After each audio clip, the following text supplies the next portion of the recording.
Okay, it's time to commit. 2024 is the year for prioritizing yourself. Begin your new smile journey with Byte, and you could start seeing results in just 2 to 3 weeks.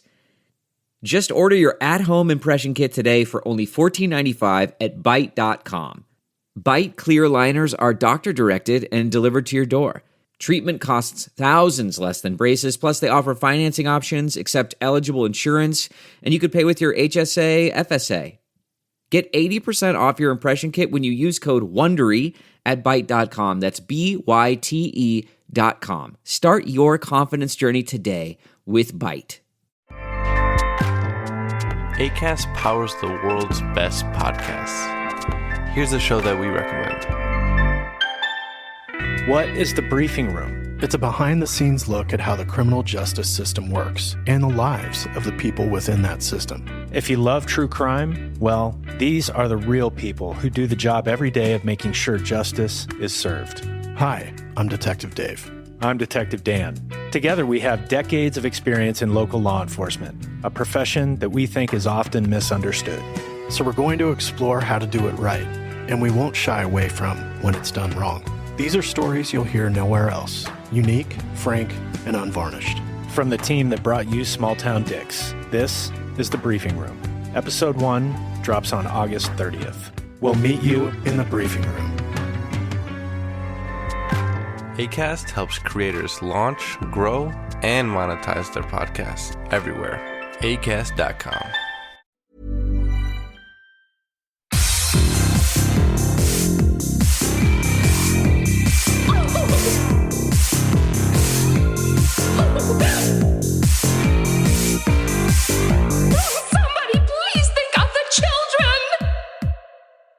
It's always fun, right when you're about ready to press play, and you think this is going to be like a normal episode, but then Mary Beth says something, and it makes it sound like it's going to be a spicy one in some cases. It's me this time. I'm the problem. It's me. It's not me for once. Welcome back to Little Cuts, our 100th episode? Question mark? What? I don't feel like we've been doing this that long enough to have 100 Little Cuts, but here we are. It's a weekly minisode where we dig into things that we've been watching, I think just watching recently. I don't know anymore. I'm Terry. I'm Mary Beth. And this week we are talking a queer erotic thriller, sex rooms, a folklore disaster epic, and queer serial killers in love. A lot of gay. You sure are. I love the gay energy of this episode already. There's a lot of gay energy in this. I mean, one. not that this podcast doesn't always have gay energy, but What you talking about? I'm straight as can be. To as man licks armpit in background. Don't pay attention to that. Don't worry about that. Okay. It's a very manly man. He is pumping iron raw. I've deceased. He's sweaty. He has no towel. What are you going to do? It's true. You gotta lick lick yourself it dry off. like a cat. This is disgusting. I don't know how demons operate. This is disgusting. I'm so sorry. Anyway, queer erotic thriller? Back in, was it 2020? We had Joshua Tonks on, and he talked about Scream. I love him. He has a wonderful voice. He's very nice. He's very smart. We share inappropriate gifts sometimes with each other. Aw, that's love. Yeah, it is. And he was in a short film called The Latent Image, directed by Alexander McGregor Burrell. Back then, he had said that, they had intentions of making The Latent Image, the movie that he was in, or the short film that he was in, into a feature film, cut forward to 2022. And here we are. The Latent Image just premiered at Soho Film Festival in the UK. Has some other people attached to it that we know. For instance, Brendan Haley, who runs June Gloom Productions. I believe he runs June Gloom Productions. And he also designed my current website's Gaily Dreadful's icon and stuff. And it's also produced by Michael Verratti, previous guest of the show, one of my favorite people on Twitter. Love him. And it takes the idea from the short film and extends it into a feature-length film. And it's about a thriller writer who goes to a isolated cabin to write. As he starts writing, he's like having writer's block, and then all of a sudden the words start flowing. And as he starts to write, the things in his book are starting to take place in the real world. It seems like a mysterious man shows up in a car. He enters into the house. There's a little bit of like menace. Is this sexual energy? Is it danger? It kind of plays with that sort of motif of inherent possibility of violence whenever there are two men involved where you're not quite sure what the sexualities of the other person. And they start to create this sort of like very uneasy dialogue about what Ben, the writer, has been writing, and it sort of unfolds from there. Story by Joshua Tonks and also Alexander Burrell sort of takes the kernel that was in the short film and adds a lot more complexity and layers to it. And it's a lot of fun, and it was really kind of cool to see a queer-themed erotic thriller, because I think we need more of those. Yes. I can't wait to watch it. But yeah, no, this is good. I think it'll be playing at other festivals hopefully soon, so I hope more people will be able to see it, because I had a good time with it. Cool. I'm so excited to see it, because, again, friends, Yeah. but also queer erotic thrillers, and we've done erotic thrillers on Little Cuts, so we want more queer ones, because I think almost all of the ones we did were incredibly straight. Yeah, most of them. I mean, Bound. Oh, we did Bound, and then we did Stranger by the Lake. Oh, Stranger by the Lake. Okay. Mm-hmm. Well, okay. But most of them are pretty heteronormative. Yeah. Yeah. Very heteronormative. But yeah, so I love to see people that I care about and love do great things and succeed. So check it out if it's playing at a festival near you at some point. Yeah. But let's continue with, gosh, we have like a theme going. Let's continue with the sex and talk about sex rooms. Okay, so this is a silly one. I haven't had a lot of time to watch a lot of movies, but something I did binge watch it's not horror at all, but it is I want that old-fashioned. It is a new series on Netflix.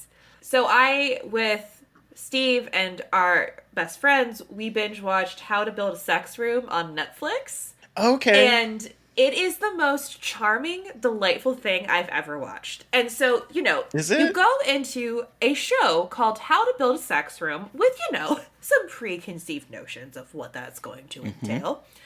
And it's actually incredibly sex positive and very much embraces queerness and polyamory and all different kinds of sexualities. And the woman who hosted, her name is Melanie Rose. She is like probably in her 50s or 60s, British white woman with a pixie cut, super colorful personality. And she is an interior designer, but when a client asked her to design a sex room, she actually ended up making it one of her specialties is designing rooms for sex, for couples.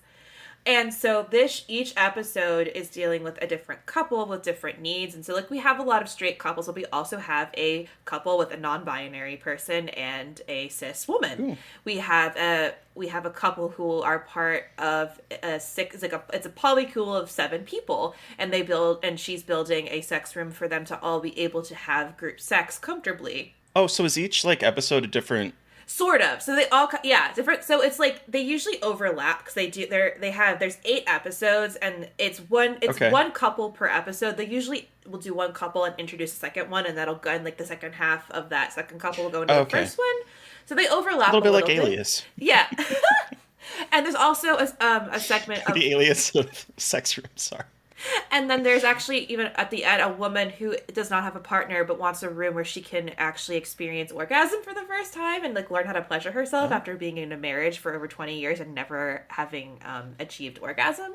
So it's not it's obviously sensationally marketed and named, but it's actually an incredibly thoughtful show about sex positivity and the importance of sex in relationships and the importance of embracing everyone's sexual desires and breaking down taboos. And it's a lot of this work in the show does a lot about destigmatizing BDSM and what BDSM means and what kink means, and kind of breaking down in more simple terms what kink is, and people realizing, oh, you're not beating the shit out of me. Getting spanked does not mean pain necessarily. And there's a lot of really interesting, couples that seem very uncomfortable with this at first being introduced to these concepts in a way that they can understand, a little bit gentler. And it's really good. It's a Netflix home improvement show. So, it's not changing the world or anything, but it's, it was surprisingly fun and, it obviously leans into, this, they do close-ups of them pouring white paint onto stuff and dripping. They know what they're doing, but the host of the show is incredibly kind and empathetic and is like, oh, I've never made a room for a polycule before. Let's fucking go. And she's like, she meets with each of them individually to figure out what each of their sexual needs are. And make their room caters to everyone's individual sexual desires. And like, it's neat. It's neat. That's cool. I liked it a lot. It's a fun show to watch and like be surprised by. It's got like Queer Eye energy. But less like, yes, queen. Sorry, Jonathan. But it's got like kind of those wholesome vibes of someone coming in and like changing a perspective on sex in a positive way. Oh, yeah. So it's fun. It's on Netflix, 8 episodes. Melanie Rose is my queen and I love her. And yeah, and it's not heteronormative. There's a gay couple, there's a lesbian couple, there's a trans couple, like. And it's not just white. Like, they did a good job casting because it doesn't feel like heteronormative white people in suburbia. Like, it's a pretty broad spectrum of ages, genders, race, socioeconomic background. That was the word. I was just like, what is this word? So, yeah, it's not horror, but it's fun. So if you're looking for something that kind of fun and you're okay with watching, it's very sex forward. So if you're comfortable with that, it's fun on Netflix. Cool. So, I know. I will add that to my list. Like, I kept side-eyeing it, like, what? Oh, 100%. I was side-eyeing it too, but then one of our other friends told our best friend, this woman who hosted is just like you when you grow up, and I want you to build sex rooms. And I was like, okay, well, that's a funny endorsement. And we watched it, and this woman is exactly like my best friend. The officiant at my wedding, Terry. And what she is like as a person. So we were like, skeptical, but once you get into it, you're like, okay, never mind. This actually is quite fun. So awesome. That's that. I'm glad to hear that. Let's go into the other end of the spectrum with a folklore disaster epic. So I really thought I was only going to have the queer erotic thriller, The Latent Image, to talk about. And then yesterday, after we had a marathon recording for Mary Beth and myself, I got a screener from Netflix for a movie I've been very, very excited for. It's called Troll. Oh, shit! It's directed by Roar Uthaug. Not sure if I pronounced his name correctly. He, you might remember me talking about one of the movies that he directed, because he did the first movie in the Norwegian disaster kind of trilogy. Oh, yeah! The Wave, The Quake, and then The Burning Sea. He directed The Wave. Oh. And then he would go on to do Tomb Raider. The Alicia Vikander one? The 2018. Okay. Yeah. And so he's coming back. This is another Norwegian film. It's about, it follows the same kind of themes, I would say, as The Wave, in terms of like ecological disasters that are being caused a lot by man, where we have like the Norwegian government is trying to create a tunnel through Dovre. By doing so, awaken a giant troll that has been sleeping there, because like trolls in Norway, have a very rich folkloric history. And so we follow this movie. I would say takes a little bit. So it's a little bit of Jurassic Park influenced. It's a little bit of King Kong, like Skull Island in particular, I would say influenced. And then it's also ecological disaster. And so we have Nora, who is a paleontologist who gets called by the Norwegian government to come because they find these their footprints, but no one wants to say their footprints in the ground, leaving the Dovre tunnel. Ain't that just the fucking way? Those aren't footprints. Is obviously a giant fucking footprint. She gets brought into this like big military room. The prime minister's there, the general is there, and everything, and they're showing this big footprint. She's like looking at it, and then looking back at people, and then looking at it and going, "Is this a joke?" And you're like, "No. What do you think that is?" She's like, "Do you not see a footprint there?" And so what they end up doing is we end up following these different characters as they are trying to figure out what is going on while this troll is causing havoc on its way to Oslo for some unknown reason that is explored through the film. And it has a propulsive beat to it. It has like that kind of, Hollywood like disaster film. You know how like they're constantly cutting between different characters in different regions, and there's words on the screen that be like Dovre or Oslo or the Prime Minister's residence or something like that. Yeah. Like, it has that kind of feel to it, and it's a lot of fun. It takes the idea of like a disaster film and makes it about fantasy and folklore, and it incorporates some of the traditional folkloric tales about trolls in terms of like, is this troll allergic to light?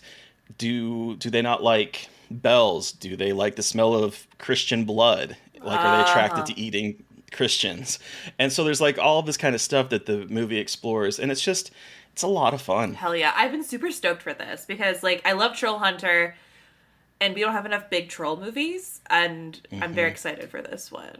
And especially because the guy did The Wave, It's really good. so that's super cool. I like the idea of a disaster movie with a troll. That is very exciting to me to watch. And somehow, even though like this is probably a relatively low budget film in terms of like, I mean, when I say low budget, I don't mean that like this is like a $1 million film. Like this film probably has a lot of money in it, but when you compare it to a big Hollywood type of disaster film, it's probably a minuscule budget. But I will say that the CG in this movie, particularly with the troll, is so fucking good. Oh, fuck yeah. Okay. It looks so much better than a lot of blockbusters being released in Hollywood.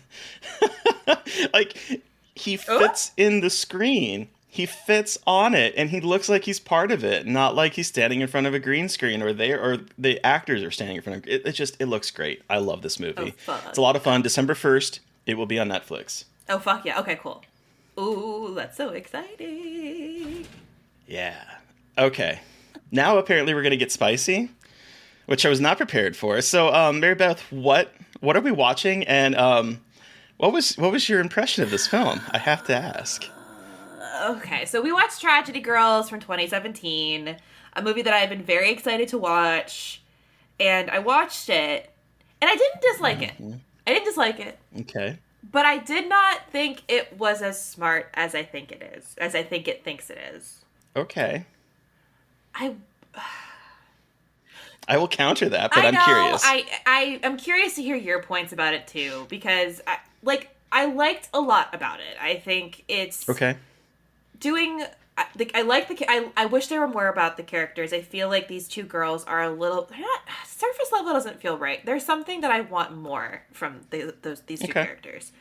I so much wanted them to be like straight queer. Like, fuck the boyfriend. I just wanted them to be so, because I love that. Like, there's that queer tension going on here that I know that a lot of people have talked about, and that is one of my favorite parts here, where it's like, it's not just, it doesn't feel like just friendship jealousy that you see in other like more like teen comedies and things like that. It has this more fascinating tension underneath the surface that I was really, really liked and wanted more of.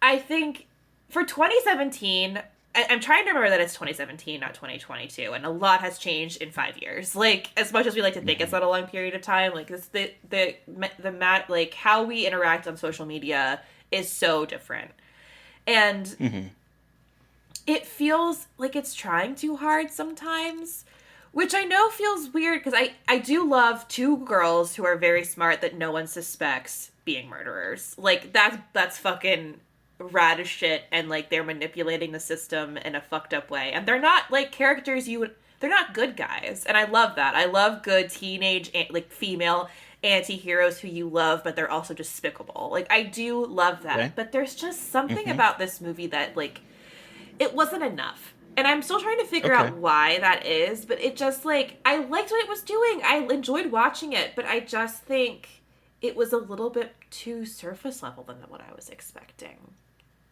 Okay. Yeah. I mean, I get that. 100% get that. Which I'm bummed about, do. because I was really excited, and like I knew I was like this is this checks off all of my fucking catnip boxes of things to watch. So I'm not really sure. I'm still trying to like totally articulate why it didn't resonate with me as much as it could have. But I want to hear about you, and because this is what you love this movie. I do love this movie. I love this movie very much. Yeah, and I want to hear more from you about it. So I think if you think of this movie as a romantic comedy, you have two girls that are obviously in love with each other, whether they realize it or not. Yeah. You have the male characters that are introduced to them. One is the goody-goody, boy next door, best friend. Mm-hmm. The other one is a bad boy. This is complete tropes in a romantic comedy. once they start to get introduced to that and start to embrace that heteronormativity, because they've been together for so long, they start getting jealous of each other. Once one person starts to like, you know, focus more on Toby, who's played hilariously by Josh Hutcherson. If I had to be murdered, at least it was by you. At least it was you. Once they start to like go in those different directions, they get jealous of each other, and what's the first thing that comes to mind? We gotta kill them. Why? Because we are discovering things about ourselves that we are in love. The music in the movie also plays into this. There is a montage towards the end once they've had their, because girl meets girl, girl loses girl, girl gets girl back. And so girl loses girl in a misunderstanding, and they each go with their respective guys. One, Alexander Shipp's character, who I love, I think she's fantastic in this, ends up with the murderer, serial killer, and Brianna Sadie ends up with the boy next door, played by Jack Quaid. And there's the song that's playing, and it's like, I know she broke your heart, like there's all this kind of stuff, and it is totally a sappy breakup song about losing a girlfriend. And then what do they do by the end of the movie? They're back together. They say fuck you to heteronormativity, and they burn prom, which is like the symbol of heteronormativity in a bunch of romantic comedies. They kill the goody two-shoe boyfriend and the other boyfriend. They say, no, fuck the world. We are queer. We're going to go live our happy little murderous lives together. And I think that it's smart because when you have been raised on like the 80s movies where queerness is the villain, and it comes in and threatens heteronormativity, and then the heteronormativity has to eventually destroy it and win to succeed it. I'm thinking Nightmare on Elm Street 2, I'm thinking Fright Night, I'm thinking Lost Boys, Near Dark, like a whole host of those movies where queerness is a subtext. This, it's like the opposite. Yes, they are using the concept and subtext of a queer villain, but by the end of the movie, they are saying, fuck you to heteronormativity. Heteronormativity does not win. They end up going off on their own little life. And that's why I think this movie is smarter than it gets credit for. See, like, I guess I get that. I just wish it was more in the forefront. You know what I mean? Like, I think I'm just frustrated in 2022 watching this and being like, just make them queer. And, like, yeah. I think I also was focusing a lot on the social media aspect, too. Like, I wasn't necessarily looking at this as a rom... See, your perspective of watching it as a rom-com is, like, that makes so much sense. And I do think that what it's doing with its ending is really smart. Like, I do love that trajectory. I think that they were trying to make something about social media that doesn't hit. Oh, they were. And I get, like, this whole, like, social media makes you a murderer, sociopath, whatever the fuck. I think that part, to me, was not done as well, and that was what was kind of more my focus in watching this, and kind of what drew my attention more in terms of trying to parse it, because of the queerness, I was like, oh yeah, these two girls are fucking in love with each other. Yeah. But I think what they were trying to do was make it, okay, this is my perspective. It felt like they were trying to make a queer movie without making it queer, but then put the social media on top of it to make it seem more alluring, marketing-wise, maybe. And again, this is all pure, like, projection on my part. Oh, it's pure projection on my part too. Because I remember, like, Tara Ainsley, who now runs or owns Fangoria. She's a producer on this, and when I first posted, because I have an article, and we can maybe link it in the show notes. I have an article where I kind of dig further into it. But like when I posted that article, she had DM'd me, and she's like, "Yeah, I don't think the queerness was intentional. Like, it definitely had like this kind of. I don't think that's what the writers intended." So But like as a queer person, that's what we. But like, how can that's you what we not have to see do. That though in this movie? Like, you know what I mean? Like, it doesn't even feel like a reach at all. Like, I think we've had bigger reaches in the history of this show with queerness, but like, how could you? Look, I know that people get annoyed when it's like, but girls can be friends too. But like, come on now, are you kidding me? Two girls who murder and like don't want them to have boyfriends. Like, I don't. Well, in the conversation too, where like once they've broken up, and Michaela goes to Sadie and she's like, "We need to talk," and Sadie's like, "Not now. We're at school." And she's like, "Who cares?" And she's like, "Lower your voice. They're watching me." And that right there speaks to like a nugget of experience that I think a lot of closeted queer people, particularly around my age, I don't know if I can't speak to anyone else, but like around my age, that was an experience that I ran into where there was a guy I thought we might have something more, and I thought maybe this person would be someone that like I would be interested in. Maybe they'd be interested in me. And then there was a day where like they just stopped talking to me immediately, and it was like this. It just felt this moment felt very like full of that kind of intention, where it's like, yes, they're talking about a murder, and that's not what, and she obviously doesn't want to talk about it because they've killed people, right? So like it makes sense like on a narrative level, but like stripping away that text and looking at what is the deeper meaning behind it, it rang true of like a lot of closeted people, that one person maybe gets popular or one person falls in with a different crowd and is like, oh, I don't want to talk with you because I don't want people to think that I'm queer too. Yeah. I always do also think it's interesting when like men write movies like this. Yeah. And again, I'm not saying that men can't write movies about women and young women. It does make a little bit of like a ooh in my head, a little bit of a ooh. Mm. I think that it's handled. I think it's handled pretty well here. I think that these are pretty well fleshed out characters with their family backgrounds, and I wanted so much more, but I also think that's because I liked what they were doing with the characters, and I just wanted more about these characters because both how they're written and their performances are so interesting. Alexander Shipp is just, I love her. I know. She is so funny in this. I know. I think she's hilarious. Yeah, so I think this movie I have to noodle on a little bit more. I liked it overall, but there's just something about it that didn't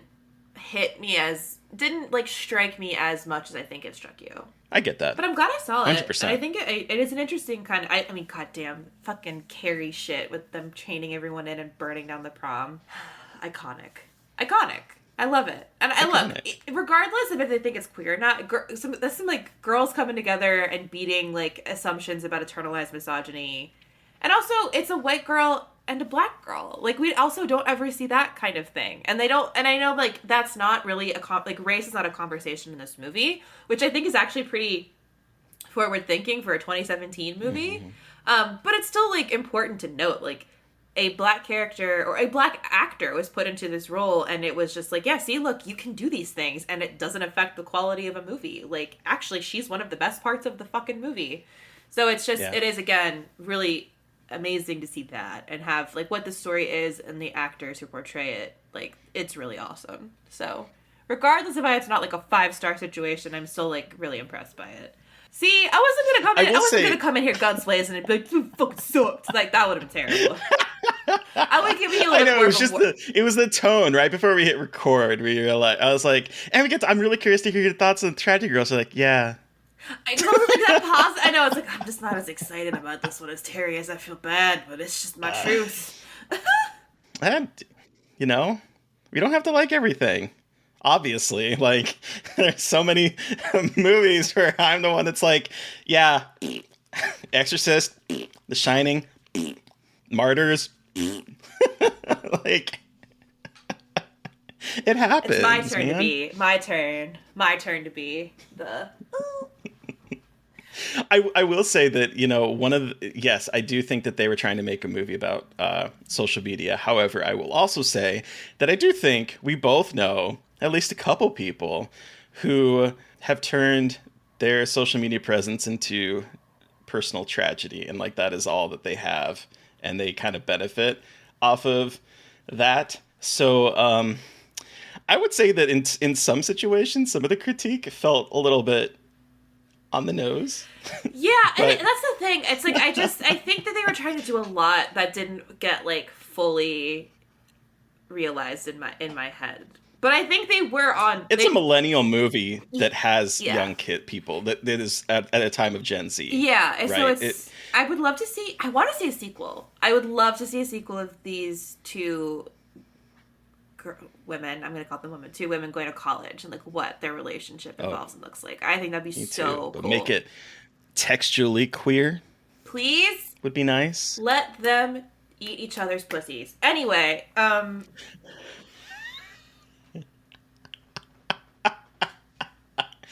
yes. Or, I mean, look, whatever. Let's. Anyway, that's my contribution to society on this beautiful day. So we have this marks the end of our horror comedy series. We have gone chronologically through a lot of different horror comedies. Wow, we have gone, but it's been really cool to like see how it's changed and see what stayed the same, and also watch what horror comedies have really shaped horror in general. So it's been quite a journey. It has. And I meant to bring this up before we started recording, but I'm going to put you on the spot now. Since we're done with this series, what would you say is like your favorite that we've seen? Or the one that like immediately jumps out? I can say mine while you're thinking. Yeah, you go first. My favorite is actually the old Dark House? Yes. From Sorry. 1932. I was like, yeah. James Whales's The Old Dark House was probably my favorite horror comedy that we've seen, that I had not seen before, I should also say.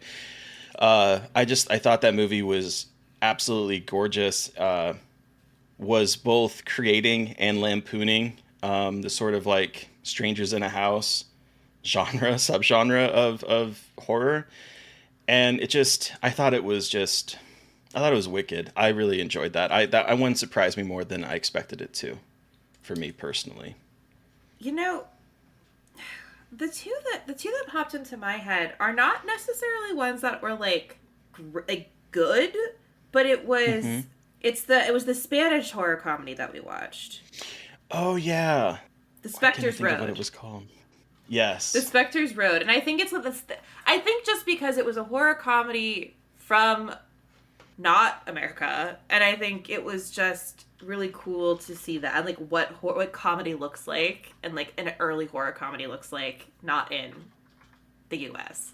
So I think that, and the skeleton imagery fucking cracked me the fuck up. Like, it's like one of the images that pops into my head whenever, like, as soon as you talked about horror comedy, like, I think of that image, because it's just like so goofy, but I love it. And then the other one that actually popped into my head was the one with Dan Aykroyd. Oh my god. It was Nothing But Trouble. Like, it's so problematic and not good, but it's so ridiculous. It's so crazy. It's so wild, and no one talks about it, that like it just stuck in my brain as like this weird fucking thing that shouldn't exist, but it does. And it's that one, because I think it's the whole context around it too, and just what it is. I kind of loved it for all of its problems. You know what I mean? Like, yeah, I get that. It's a movie that you cannot believe has been made. Like, you just cannot. Also, the movie, Purpurina Stitch is in our chat and said El Camino de los Espantos was that movie. Yes. El Camino de los Espantos. Which was a movie recommendation from El. Stitch. So those two were the ones that like really stuck out to me. But the Old Dark House also did, because we talked about queer. We talked about queerness in that with James Whale and pre-Hays Code. It's that one is absolutely incredible as well. So those are the ones. I mean, then there's others that like I've seen before that I love. Abbott and Costello Meet Frankenstein, classic. Slither, classic. Night of the Creeps, classic. Yeah, I guess, and the ones I picked were the ones I had never heard of either. Either I hadn't seen, like, the other ones I knew about or had, like, seen parts of before, but those two were, like, surprises. Movies that I'd never even heard of and never probably would have experienced without this series, and I love that we get the opportunity to push ourselves to watch these kinds of movies. Even if we don't love them, it's just, we get to appreciate them and, like, what horror history looks like and things like that. So it's just really cool to get to watch those movies. Not everything can be the Boneyard.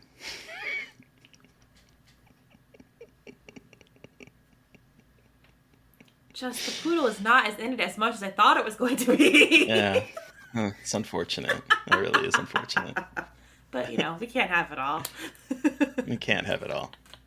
So as you said, we are done with our horror comedy series. What adventure are we going to embark on next, Mary Beth? Okay, so like ratting on myself, I have only seen Child's Play, and I have not seen any other Chucky movies. So what we are going to do for starting the holiday season and obviously going past it is we are going to start watching the Chucky series.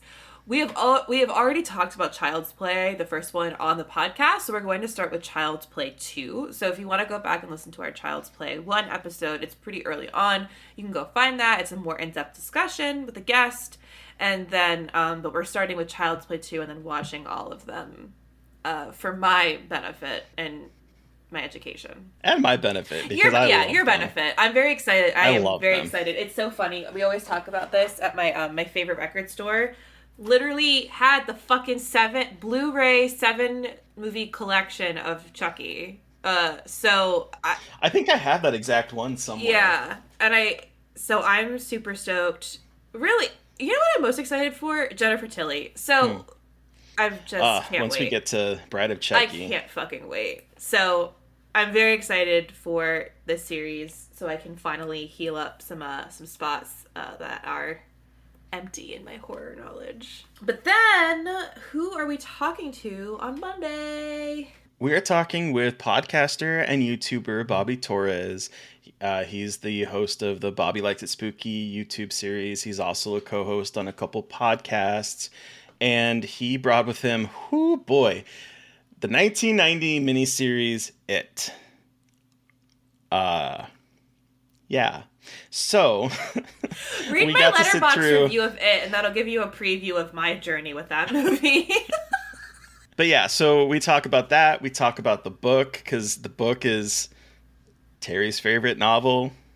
Read it 6 times or so. It's so wild that you read that book so many times. I It's respect the it second and love biggest it. It's just wild that you've read that fucking ginormous tome so many times. Mm-hmm. It's huge. So yeah, we talk about that. We talk about the miniseries. We talk about the new movies that came out. We sort of just dissect it as a whole. Yeah, it was fun. Can't wait to hear everyone's opinions. Bobby's great. I love him. I know. Oh, we all have a lot of opinions. He sure do. Anyway, so listeners, you have heard from us, but we want to hear from you. Did you watch one of the movies or shows that we talked about on the podcast and have thoughts? Do you have suggestions for things we should be covering? Send us an email at scarredforlifepodcast@gmail.com, or you can reach out to us directly on Twitter. I am at MB McAndrews. And I'm a Gaily Dreadful. Sorry, I was burping. And of course, don't forget to follow the podcast on Twitter at Scarred Podcast. And if you've stuck along this long in our wrap up, we are not wrapping out. Oh my god. You do not want to see me do some raps. Although I will say that I can do Handlebars really well. The Flowbot song. That was my go-to karaoke jam for a while. Fuck anyway. Wow. I'm going to file that one back into my Terry knowledge part of my brain. But we are not rapping in December. However, for those that are still listening to us, if y'all get 100 reviews, Terry has to do handlebars. Yes, you have to. Yes. Okay. Yes. If we get 100 more reviews, I will rap handlebars.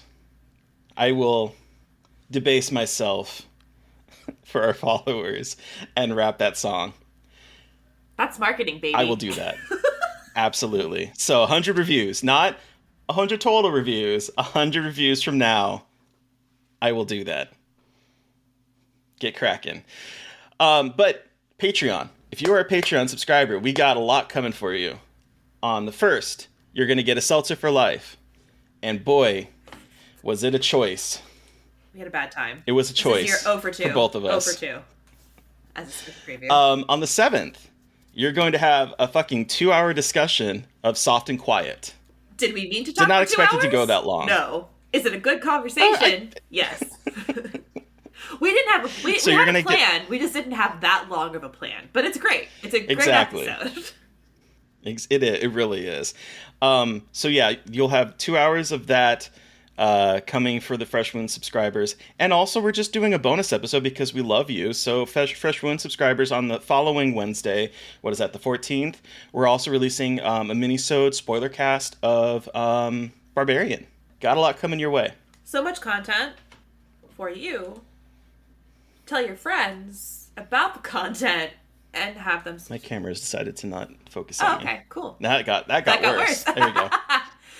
But yeah, we've got so much cool stuff coming up. So please, if you're not a Fresh Wound supporter, give us a try. Maybe if you are a Fresh Wound supporter, help share. It would be really helpful to get more people subscribed to the Patreon. So Thank you, everyone, for listening. Thank you to Eric Power for artwork. Thank you to Sean Keller for music. Thank you, everyone, for listening. Please stay safe out there. Hope you had a lovely Thanksgiving, and most importantly, stay creepy. And as EL says, 100% worth the sub as a freshman supporter. Thank you. And with that, until next time. Won't somebody please think of the children?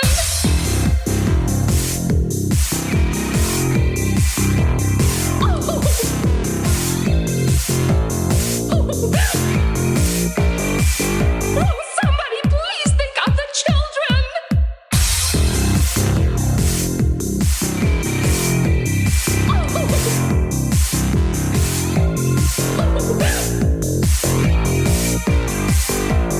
Somebody please think of the children!